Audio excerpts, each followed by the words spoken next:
Saya akan melanjutkan ya khotbah bulan lalu. Ya. Seringkali seseorang waktu pergi ke satu tempat ya karena terburu-buru, karena ingin cepat tidak sampai terlambat, ya takut macet dan sebagainya. Lalu orang itu terburu-buru pergi tanpa sadar. Waktu dia turun dari mobil, orang bilang, kok bajumu gak pantas, gak enak. Waktu dia sadar, ternyata bajunya panjang sebelah. Ya, Bapak Ibu sudah dengar yang bulan lalu seperti itu. Tidak lain karena apa? Karena kita salah dalam menaruh kancing yang pertama waktu kita pakai baju. Kita buru-buru. Merasa sudah pakai baju, sudah bagus, bajunya mahal, beli tempat yang butik terkenal, waktu pergi dia lihat, panjang sebelah. Ya, jadi waktu kita pakai baju yang bagus sekalipun, bahkan mahal, namun tetap tidak elok dipandang mata. Ya, hal itu bukan karena orang itu tidak cantik, tidak elok, tidak tampan, melainkan sekali lagi karena posisi kancing yang tidak tepat. Ya, menceng orang bahasa sehari-hari bilang panjang sebelah. Sama juga dalam setiap kehidupan kita, ya kita kelihatan tidak elok, tidak cantik bukan karena kita kurang bagus, karena bukan Tuhan buat kita, bukan karena kurang sempurna, karena bukan Tuhan tidak mengasihi kita, bukan karena tidak memberkati kita, melainkan karena kita tidak menaruh Dia di posisi yang pertama dan terutama dalam kehidupan kita. Seperti kita salah dalam menaruh kancing pertama dalam kehidupan kita. Nah, hal itu kita seringkali tidak menyadarinya sampai-sampai hal yang tidak Tuhan inginkan, hal yang tidak Tuhan rencanakan terjadi atas hidup kita. Nah, Bapak Ibu yang dikasihi Tuhan, ya, padahal kita tahu Tuhan selalu merencanakan, menyediakan, menempatkan kita di posisi yang terbaik. Yaitu masa depan yang gilang gemilang, penuh harapan. Itulah sebenarnya yang dicari oleh semua orang. Ya, Mazmur 11 ayat 3 dikatakan, kalau seseorang menghadapi hal-hal yang tidak baik, bahkan hancur berantakan, firman Tuhan katakan, apabila dasar-dasar sudah dihancurkan, apakah yang dapat dibuat oleh orang benar itu? Sekalipun kita disebut orang yang sudah lahir baru, seorang-orang yang berhak menerima janji Tuhan, seringkali kita tanpa mengalami sesuatu yang namanya pembaruan akal budi, kita mengalami hal-hal yang salah dalam kehidupan kita. Namun kita jangan khawatir, sekali lagi firman Tuhan adalah jawaban bagi kita. Kita bisa mengerti bagaimana kita harus melangkah, di rel mana kita harus berjalan. Ya, satu kali terpampang menyolok di salah satu gerbang universitas terkenal di Afrika Selatan. Di situ dikatakan, untuk menghancurkan sebuah bangsa tidak perlu nuklir, tidak perlu bom, tidak perlu roket atau senjata berat. Tapi cukup dengan mempermudah seorang murid untuk berbuat curang dalam ujian. Atau longgar dalam disiplin belajar. Ya, saya ulang, untuk menghancurkan sebuah bangsa nggak perlu nuklir. Wah, sekarang Rusia punya nuklir banyak. China, Amerika punya nuklir banyak. Tapi untuk menghancurkan sebuah bangsa yang paling fatal, cukup dengan mempermudah untuk murid berbuat curang. Atau longgar dalam belajar. Maka, apa yang terjadi? Ya, di sini dikatakan, akan banyak orang yang mati di tangan dokter-dokter yang tidak jujur dalam ujian. Ya, karena mereka tidak sungguh-sungguh dalam belajar. Akan banyak rumah gedung yang hancur, jembatan yang hebat katanya akan hancur. Karena arsitek yang lulusnya tidak dengan cara yang tidak baik. Bahkan banyak perusahaan-perusahaan akan banyak yang bangkrut. Karena akuntan-akuntan yang tidak jujur. Mungkin di sekolah dia akan sudah memulai hal itu. Dan akan termanifestasi di tempat kerja. Bahkan agama sekarang ini dijual menjadi barang yang murahan. Ya, dengan pidato, khotbah, ceramah-ceramah. Hingga karena waktu sekolah pun jangan-jangan dia melakukan hal yang curang. Ya puji Tuhan, dikasih kebebasan. Ya, di sekolah kami dikasih kebebasan. Ujian kamu buka, tapi silahkan. Ya, biarlah kamu bisa konsekuen. Kalau di Mazmur bilang, mata Tuhan melihat apa yang kau perbuat. Ya, entah baik tidak baik Tuhan akan lihat. Kita yang memilih untuk di mana posisi kita berada. Ya, nah, bahkan keadilan pun akan hilang. Kita bisa melihat di mana, di tempat yang paling yang dinamanya pengadilan, di situ banyak ketidakadilan. Kenapa? Mungkin waktu mereka sekolah pun berbuat curang, waktu ujian. Yang penting gue lulus, yang penting gue dapat ujian, dapat lulus ujian, dapat gelar S1, S2, S3 sampai S berapa. Dia pilih S-nya berapa. Tapi kalau berbuat curang, kita sedang menaruh benih yang busuk dalam kehidupan kita. Tanpa sadar, tanpa kita merasakan. Tiba-tiba itu benih dan berakar seperti kanker. Ya, nah, kebodohan dan kekasaran menjadi karakter anak bangsa. Bagi kita, terutama anak-anak Tuhan ya. Kenapa? Karena banyak guru-guru pendidik yang juga lulusnya dengan cara yang curang. Tapi saya percaya di TWL ini berbeda. Kita dibangun di tempat yang berbeda. Di sini kita dibangun untuk merubah semua yang tidak baik menjadi baik. Yang tidak mungkin menjadi mungkin. Bahkan yang baik menjadi sangat baik, bahkan excellent. Bukan karena kita, tapi karena firman. Firman yang hidup yang kita perlukan. Nah, kalau kita mengerti ini, kita akan mengalami banyak hal-hal yang luar biasa. Saya kan masih contoh.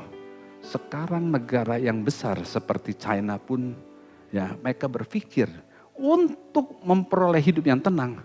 Mereka pikir, aku bikin tembok yang paling hebat di dunia. Panjangnya 8.850 sekian kilometer, bukan meter. Ya, dengan tanah yang berbukit-bukit. Tujuannya apa? Supaya aman, supaya mereka nyaman, supaya semua yang baik direncanakan. Ternyata saat tembok ini terbangun, dalam 100 tahun pertama setelah tembok itu jadi, China malah terlibat dalam 3 perang besar. Ya, dalam setiap peperangan itu mereka terjadi dan mengalami kehancuran bukan karena temboknya kurang hebat, kurang tinggi, bukan lebar. Bukan karena itu. Mereka sangat sulit. Itu lebarnya tuh saya baca 9 meter lebih. Temboknya tebalnya 9 meter. Kalau 9 meter dari ujung sini sampai ujung sini. Tingginya ada yang 9 sampai 13 meter. Sulit saat itu untuk dipanjat dan segala macamnya. Tapi tetap kalah. Kenapa? Temboknya hebat. Penjaganya nggak hebat. Bisa disogok. Akhirnya kalah juga. 3 perang besar kalah. Ya, nah, jadi di sini dikatakan ada 3 cara, 3 hal untuk menghancurkan supaya kita bisa mengalahkan satu bangsa sehebat apapun. Yang pertama, hancurkan tatanan keluarga. Tuhan bilang, waktu Tuhan membangun suatu institusi keluarga lah yang pertama yang Tuhan bangun. Ya, beberapa bulan lalu saya pernah bagikan, di sini dikatakan, hancurkan tatanan keluarga. Begitu keluarga hancur, yang lain gampang. Yang kedua dibilang gini, hancurkan pendidikan. Kalau guru-gurunya curang, kalau guru-gurunya tidak bisa mempertanggungjawabkan apa yang dia pelajarin, bagaimana bisa dia membagikan untuk mempersiapkan murid-murid yang terbaik. Ya, nah, hancurkan juga apa? Keteladanan para rohaniawan. Leader-leader, para pemimpin, mereka disodorkan untuk hal-hal yang nyaman, hal-hal yang ini. Supaya apa? Tidak ada lagi keteladanan. Dan orang tidak akan mampu, tidak akan punya kekuatan seperti Paulus. Ikuti teladanku. Ikuti teladanku. Sangat sulit. Karena keteladanan itu dihancurkan dari berbagai lini. Nah, dampaknya apa? Waktu peran ibu-ibu ya dihancurkan, tatananku dihancurkan. Ibu-ibu dikasih semua fasilitas yang luar biasa seperti dunia tawarkan. Yaitu biar mereka tidak usah ngurus lagi rumah tangga. Biarlah semua diserahkan pada asisten rumah tangga. Mereka sibuk entah berbisnis, entah arisan dan sebagainya. Pokoknya hancurkan tatanan keluarga. Maka semua yang lainnya akan mudah iblis pakai hal itu. Bahkan pendidikan juga dengan cara mengabaikan peran guru. Kurangi penghargaan buat guru. Buat guru-guru jadi depresi. Dulu zaman kita sekolah, zaman saya sekolah, namanya ngelawan guru tuh sangat sulit. Tabu. Ya, bahkan apapun yang terjadi guru tuh nggak pernah salah. Sekarang kita bisa lihat guru bisa dihajar habis-habisan sama muridnya. Wow, tidak ada penghargaan buat seorang guru. Sehingga itu pun timbal balik dari hal-hal yang kita lihat di dunia ini. Saya berharap apapun peran kita di dalam keluarga Allah tubuh Kristus, mainkan peran yang seperti Tuhan mainkan. Yang Tuhan siapkan segala macamnya. Yang ketiga, bagaimana menghancurkan keteladanan, ya. Bahkan sekarang kita bisa lihat banyak hamba-hamba Tuhan bermain politik praktis. Bukannya nggak boleh. Tuhan mau anak-anak Tuhan ada di tempat-tempat di segala lini kehidupan di negara ini. Salah satunya di politik. Tapi kita harus tahu sebagaimana Sadrak, Mesak dan Abednego maupun Daniel bisa dipakai di pemerintahan.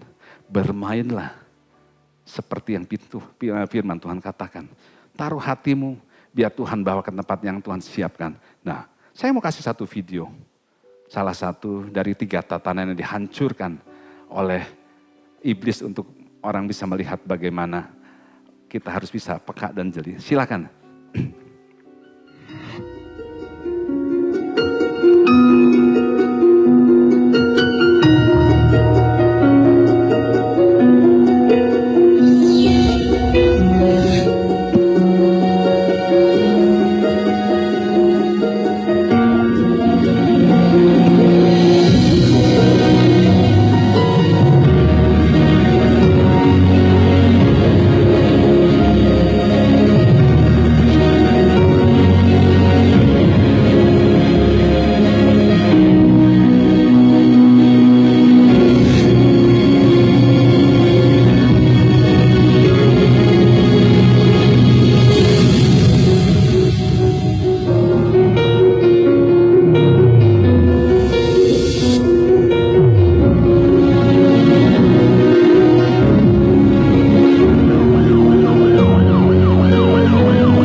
Amsal 15 ayat 21 dan 2 firman Tuhan katakan, kebodohan adalah kesukaan bagi yang tidak berakal budi, tetapi orang pandai berjalan lurus. Rancangan gagal kalau tidak ada pertimbangan, tetapi terlaksana kalau penasihatnya banyak. Orang bodoh selalu mencari jalan pintas. Sebenarnya bukan karena dia bodoh. Cara berpikir yang malas, cara berpikir yang ingin cepat dicapai, itu yang membuat orang jadi bodoh. Ya, kita bilang, kenapa firman Tuhan mengajar kita untuk selalu mengandalkan firman Tuhan? Karena di dalam firman-lah semua jawaban jalan keluar itu tercapai. Ya, sekali lagi Mazmur 11 ayat 3 dikatakan, kalau dasar-dasar dihancurkan, apakah yang dapat diperbuat oleh orang benar itu? Dunia tidak mendapat jawaban untuk hal itu. Tapi kita anak-anak Tuhan dapat jawaban. Ya, pagi hari ini saya akan kasih judul yang paling spesial, namanya Kintsukuroi. Ya, haleluya. Ya, Yeremia 18 ayat 4 dan 6 bilang firman Tuhan katakan, apabila bejana yang sedang dibuat dari tanah liat di tangannya itu rusak, maka tukang periuk itu mengerjakannya kembali menjadi bejana yang lain menurut apa yang baik pada pemandangannya. Kemudian datanglah firman Tuhan kepadaku, bunyinya, masakan aku tidak dapat bertindak pada kamu seperti tukang periuk ini, hai kaum Israel. Demikianlah firman Tuhan, sungguh seperti tanah liat di tangan tukang periuk, demikianlah kamu di tanganku, hai kaum Israel. Wow, ya. Jadi sekali lagi, saat kita salah dalam menaruh kancing yang pertama dalam kehidupan kita, cepat. Kalau firman itu berbicara dalam kehidupan kita, cepat berbalik. Tuhan sediakan jalan keluar. Tuhan tidak pernah merancangkan yang buruk atas hidup kita. Entah dalam pekerjaan, dalam rumah tangga, di sekolah, dimanapun. Tuhan dari awal menciptakan rancangan yang luar biasa, masa depan yang gilang, gemilang, penuh harapan. Itu yang Tuhan mau atas hidup kita. Tapi kalaupun sampai kita mengalami hal yang tidak baik, ya, di Jepang ada namanya Kintsukuroi, yaitu suatu bejana tanah liat yang apabila mengalami pecah, keramik itu mengalami retak, ya, biasanya diafkir. Ini barang BS, barang sisa, nggak bisa diapa-apain lagi, nggak ada pilihan selain taruh di gudang atau dibuang, dijual murah. Tapi Jepang punya satu teknik keahlian, namanya kintsugi atau kintsukuroi, yaitu bahwa memperbaiki dengan emas. Artinya teknik ini adalah bejana itu tidak lagi dibuang atau dijual murah, diobral.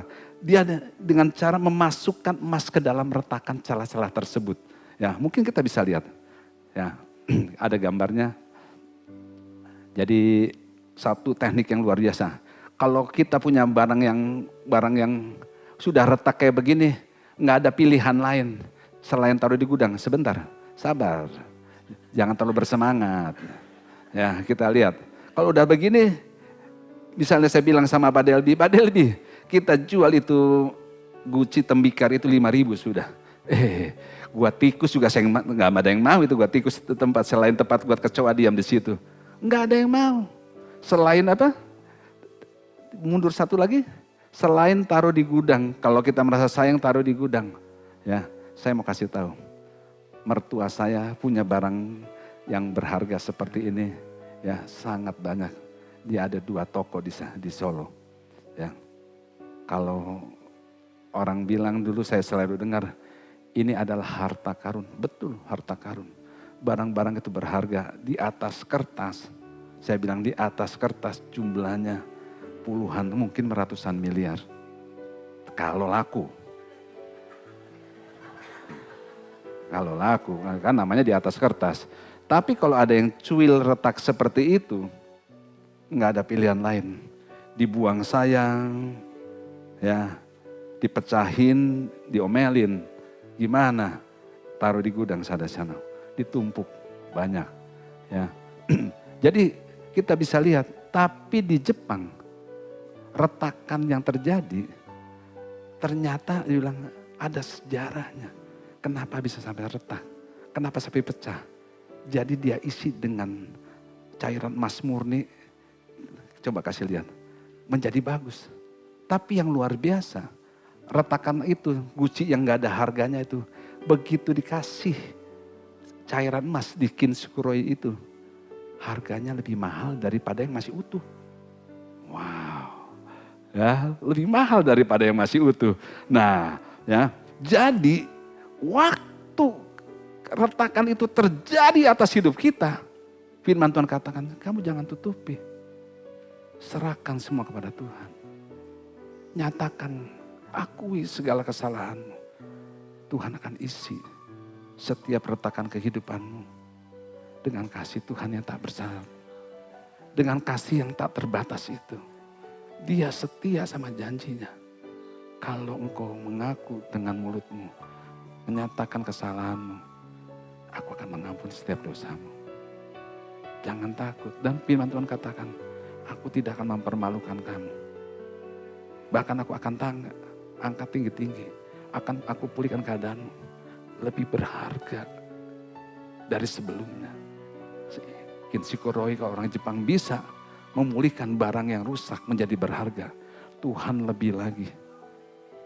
Maka dia kasih gambaran. Seperti seorang tukang periuk.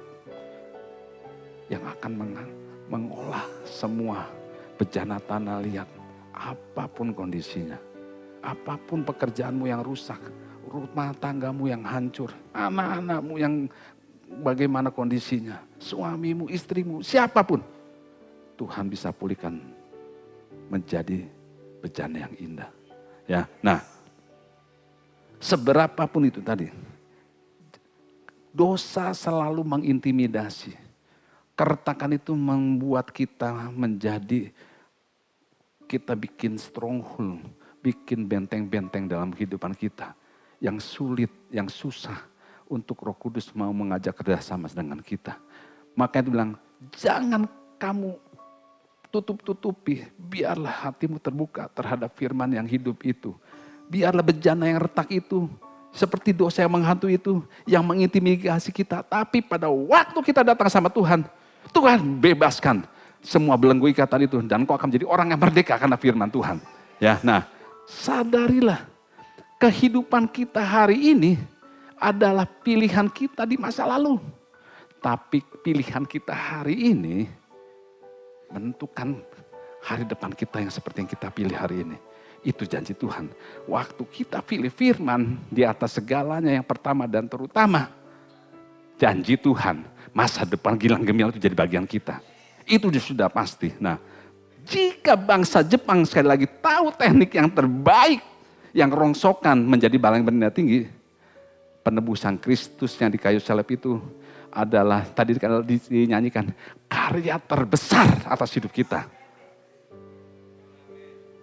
Wow. Nyatakan karya terbesar itu bahwa Tuhan, tidak ada karya yang lain lebih indah selain apa yang kau telah buat atas hidupku. Nah, apa yang aku harus lakukan? Apa yang harus aku ambil? Di sini dikatakan, putuskan jembatan masa lalumu dan terus melangkah kepada janji Tuhan. Putus jembatan, nggak ada jalan balik. Ya, selalu waktu orang pasukan yang hebat, orang Roma segala macam untuk menyerang satu tempat, lewatin jembatan, lewatin segala macam, selalu jembatan yang dilalui hancurkan. Nggak ada jalan balik buat seorang prajurit yang mau maju berperang untuk menang, untuk lihat ke belakang, nggak ada. Jembatan nggak ada pulang-pulang, yang ada harus ke depan. Firman Tuhan bilang, masa depanlah yang kita lihat, bukan masa lalu. Karena Tuhan udah bilang, aku melupakan yang lama, karena yang baru sudah datang. Kan dan kita hampir ke situ. Ya, nah, 2 Petrus 2 ayat 22 katakan, sebab jika mereka oleh pengenalan mereka akan Tuhan dan Juru Selamat kita, Yesus Kristus, telah melepaskan diri dari kecemaran-kecemaran dunia, tetapi terlibat lagi dalamnya, maka akhirnya keadaan mereka lebih buruk daripada semula. Tuhan gak mau ini. Makanya jembatan lama harus diputuskan, harus dibuang. Gak ada jalan balik. No turning back. Gak ada jalan balik. Yang ada kita langkah ke depan. Karena Tuhan selalu melihat masa depan kita. Dia gak lihat masa lalu kita. Aku tahu masa depan yang ada, rancangan apa yang ada padaku mengenai kamu. Masa depan, bukan masa lalu, masa depan. Ya, nah, 1 Korintus 6:7 dikatakan, itu terjadi karena kita mau percaya mengikatkan diri kita sama Tuhan. Nggak ada cara lain untuk kita, untuk berjalan ke depan, selain kita mengikatkan diri kita dengan rohnya Tuhan, yaitu dengan cara lahir baru. Ya. Waktu lahir baru kita bisa dikasih kesempatan untuk kita memperbarui pembaharuan akal budi kita di Roma 12 ayat 2 itu. Nah, Bapak Ibu yang dikasih Tuhan, waktu kita menyadari dan kita mau berjalan ke depan, karena ada satu hal yang luar biasa yang Tuhan sudah siapkan, sediakan, yaitu Efesus 2 ayat 10. Banyak kita nggak tahu, udah mengalami punya ini itu, dia pikir itu yang menjadi target terakhir dalam kehidupan. Padahal Tuhan punya rancangan yang terbaik. Kita ini buatan Allah, diciptakan oleh dalam Kristus Yesus untuk melakukan pekerjaan baik yang disiapkan Allah. Bukan kita yang nyiapin. Kita yang harus cari tahu apa yang Tuhan mau kita kerjakan dalam kehidupan ini. Supaya apa? Supaya kita hidup di dalamnya. Di dalam rencana Tuhan. Bulan lalu kita mendengar bagaimana saya sampaikan. Bagaimana kita menemukan kehendak Allah. Menemukan kehendak Tuhan belum tentu di tempat-tempat yang seperti yang kita mau. Tapi kita mau mencari tahu. Supaya kita hidup di dalamnya. Kenapa kita hidup di dalamnya? Tuhan sudah pastikan kalau kita hidup di dalamnya. Kemenangan gilang gemilang udah pasti di tangan kita. Karena kita akan lebih dari pemenang. Karena Kristus yang berperang untuk kita. Nah, sekali lagi tidak ada kata terlambat. Tidak ada hal-hal yang waduh udah terlambat, gak ada. Masih ada waktu. Selama semua kita diberi kesempatan untuk hidup ini masih ada waktu. Ya, terima kasih. Wah, kita ada kesempatan tuh Tuhan. Terima kasih untuk dapat kesempatan itu. Jangan sampai kita sudah punya rumah yang besar, rumah yang bagus, mobil yang bagus ya, rumah yang bagus, tetapi keluarganya semakin kecil. Artinya apa? Gak pernah tuh keluarga kumpul di sana keluarga. Anak yang satu di lantai 3, ya nomor 2 di sana. Rumahnya besar, karena sangat besar ya, tapi tambah kecil. Seolah-olah gak ada tempat untuk mereka berkumpul bergerak, gak ada. Ya, ada juga gelarnya makin tinggi, tetapi akal sehatnya makin rendah. Artinya cara berpikirnya seperti dunia, bukan seperti yang Tuhan mau. Selalu merespon kepada apa yang dunia tawarkan, apa yang dunia cari. Ya, keliling dunia kemana-mana, sampai tidak kenal tetangga sendiri. Gak tahu, taunya di sana, di ujung sana tahu. Ya, di ujung kutub yang tahu. Ya, tapi di tangga nggak tahu. Sampai rekan sekerjanya atau jemaatnya nggak bisa tahu kondisinya seperti apa. Nah, di sini yang paling menyedihkan sini, penghasilannya semakin banyak, tetapi ketentraman jiwanya semakin sedikit. Makanya hartanya makin melimpah, tetapi ketenangan jiwa. Karena Tuhan bilang itu yang bukan kita cari, dunia cari itu. Tuhan mau memberikan damai sejahtera sukacita. Itulah berkat sesungguhnya buat kita, ya. Nah, Bapak Ibu ini kasih Tuhan.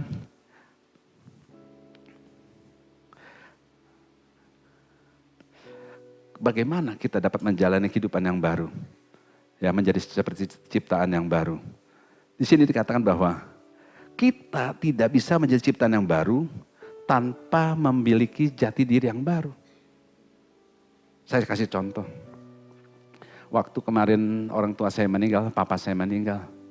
Saya dapat kesempatan ketemu teman baik saya ya. Waktu SMP, SMA, teman kecil saya lah. Saya sudah 25 tahun gak pernah ketemu sama dia. Waktu kemarin orang tua saya meninggal, ketemu sama dia.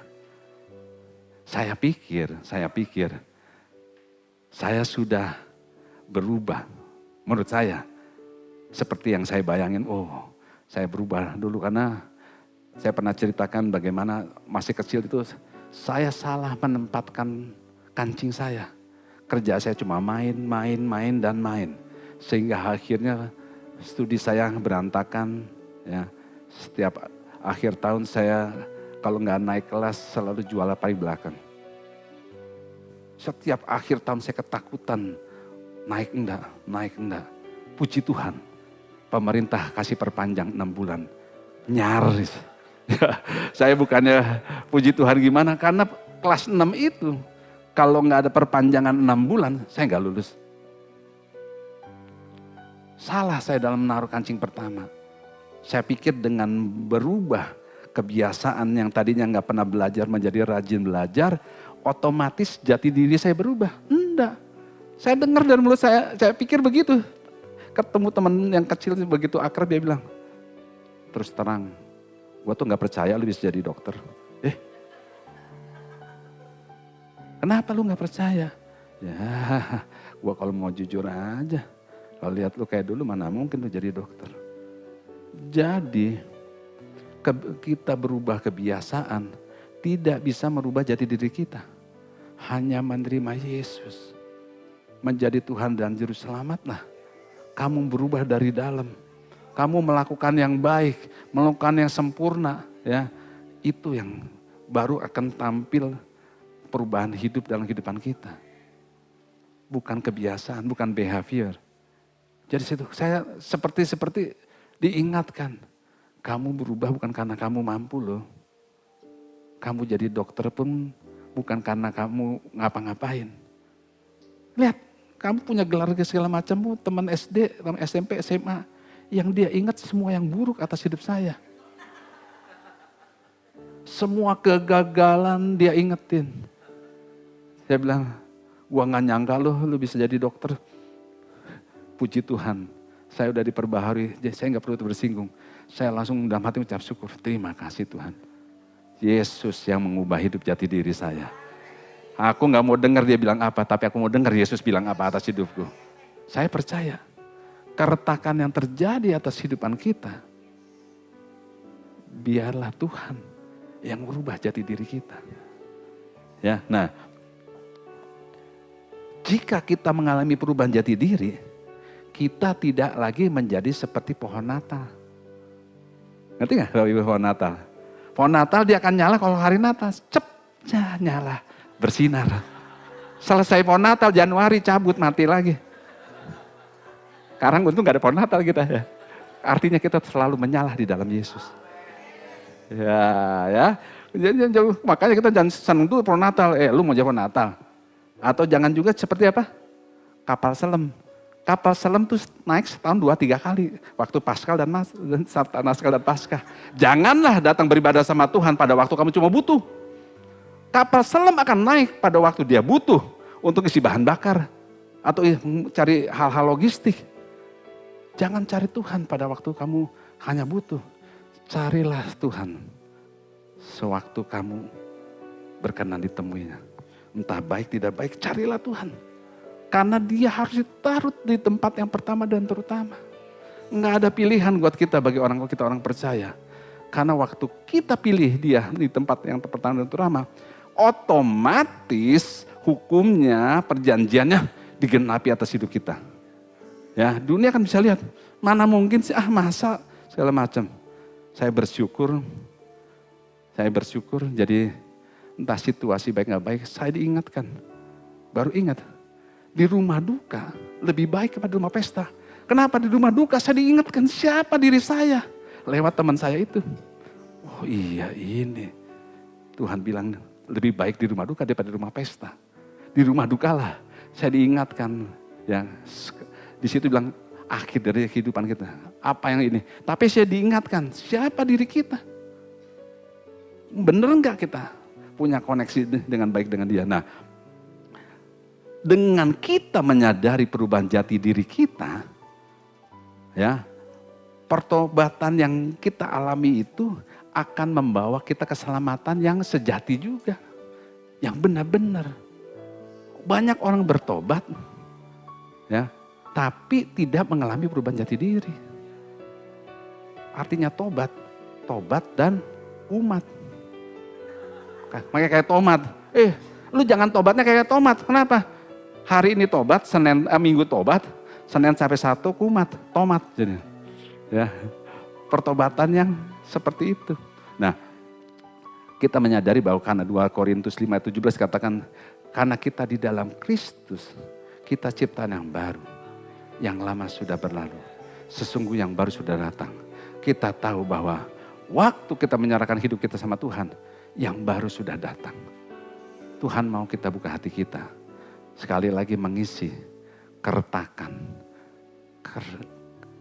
gompel, cuwil, apapun kehidupan kita yang dunia bilang, udah itu tidak bisa diperbaiki. Tuhan bilang, enggak, aku penjunan, engkau tanah liat, aku bisa bentuk kamu. Apapun kondisimu sekarang, buat Tuhan enggak masalah. Karena dia sang penjunan yang keren itu. Ya, Bapak Ibu, siang hari ini saya mau ajak bagi Bapak Ibu yang berpasangan suami istri. Saya mau undang ke depan. Kami akan berdoa. Gembala akan berdoa. Meneguhkan. Ya, banyak hal-hal yang akan kita hadapi ke depan.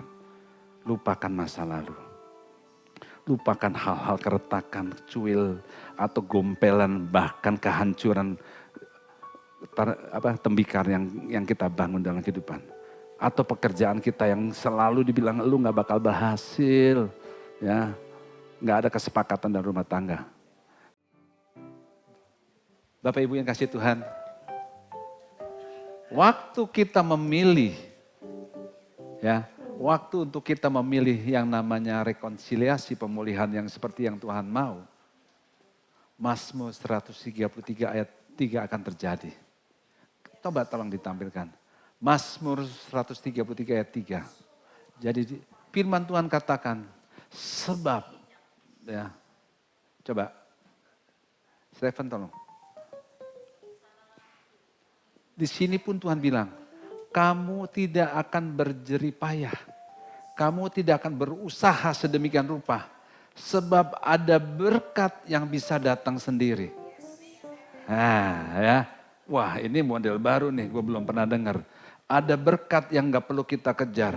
Kalau di karikatur seringkali itu orang keledai dipancing pakai wortel. Supaya kerjanya jalan terus. Karena seperti orang mengejar uang.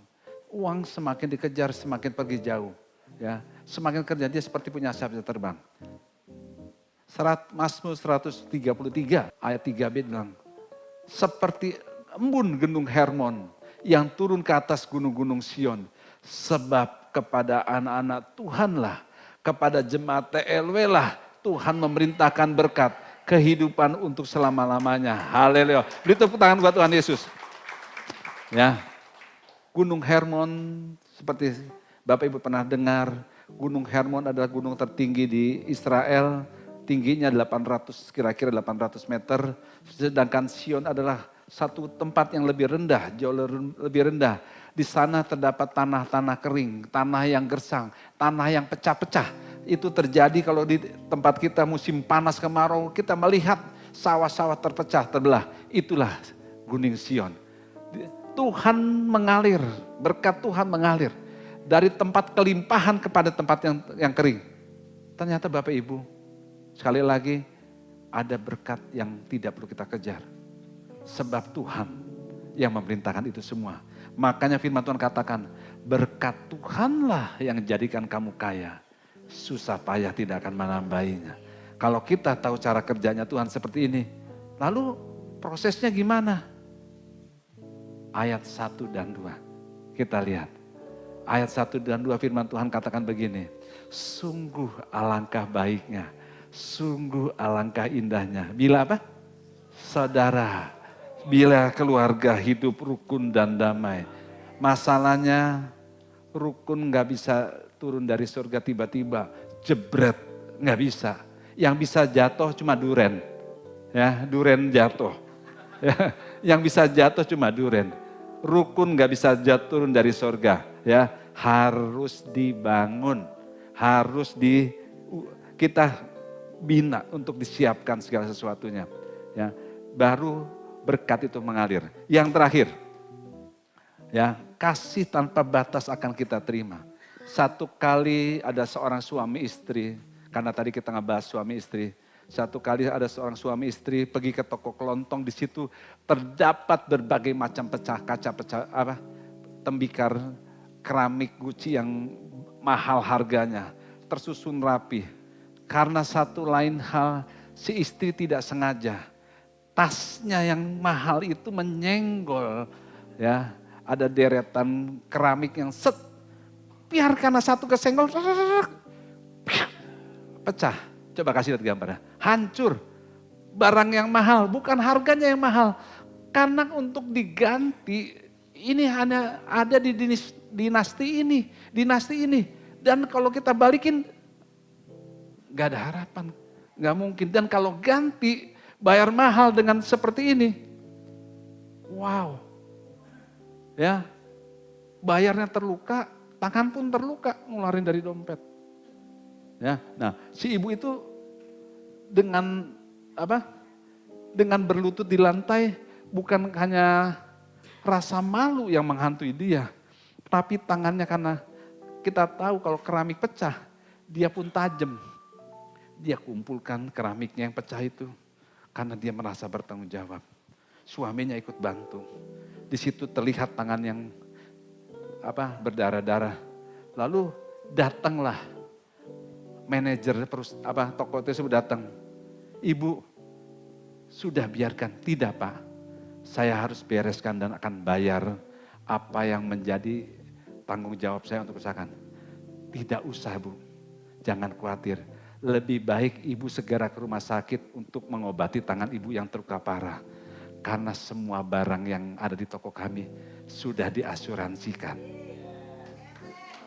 Demikian kita juga yang mengalami kehancuran, mengalami hal-hal yang buruk dalam kehidupan kita. Bukan cuma asuransi, tapi jaminan pemulihan yang Tuhan berikan oleh bilur darahnya. Yes. Semua terjadi di hidup kita. Saya mengundang semua bangkit berdiri.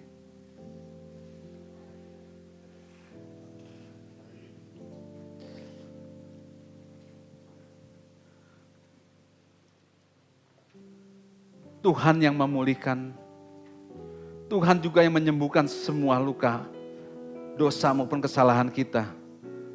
Kita telah diampuni, kita telah memiliki asuransi yang sama, yang firman Tuhan katakan disebut anugerah. Grace, anugerah yang terbesar, kasih yang tanpa batas, dan kita layak menerimanya untuk semua itu. Karena Yesus, karena pengorbanan Yesus, karena karya agungnya Yesus di kayu salib, dan kita telah menerima semua kebahagiaan itu dan menerima Dia sebagai Tuhan dan Juru Selamat. Maka kita tidak perlu lagi minta pengampunan kepada manajer karena kita telah merusakkan keramik itu. Karena firman Tuhan telah berkata, segala sesuatu telah aku bayar dan lunas semuanya. Bapa, kami ucap syukur.